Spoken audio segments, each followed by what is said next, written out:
देश की राजधानी दिल्ली में जाम छलकाने वालों के लिए खुशखबरी है। दिल्ली सरकार ने अपनी नई आबकारी नीति के तहत अब ड्राई डे की संख्या घटा दी है। पहले साल भर में 21 दिन ड्राई डे होते थे, लेकिन अब दिल्ली में सिर्फ 3 दिन ही ड्राई डे रहेगा।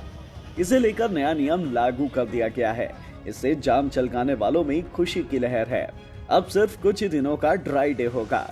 दिल्ली सरकार की ओर से जारी किए गए आदेश में कहा गया है कि लाइसेंस प्राप्त शराब और अफीम की दुकानें गणतंत्र दिवस, स्वतंत्रता दिवस और गांधी जयंती यानी कि 2 अक्टूबर को बंद रहेंगी।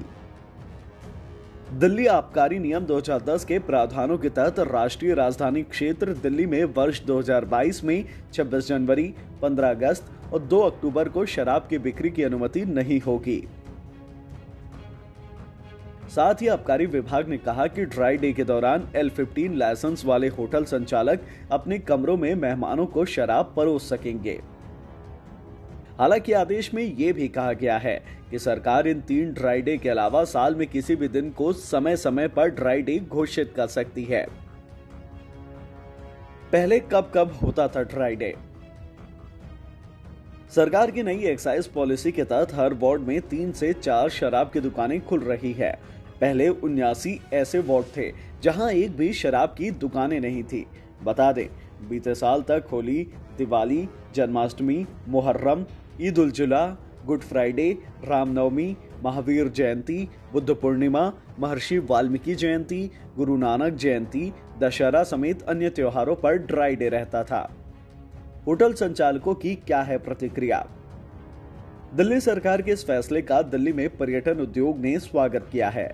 National restaurant association of India के अध्यक्ष कपिल सूरी ने कहा कि हम इस कदम का स्वागत करते हैं क्योंकि इसमें कस्टमर और व्यापारी दोनों को फायदा होगा।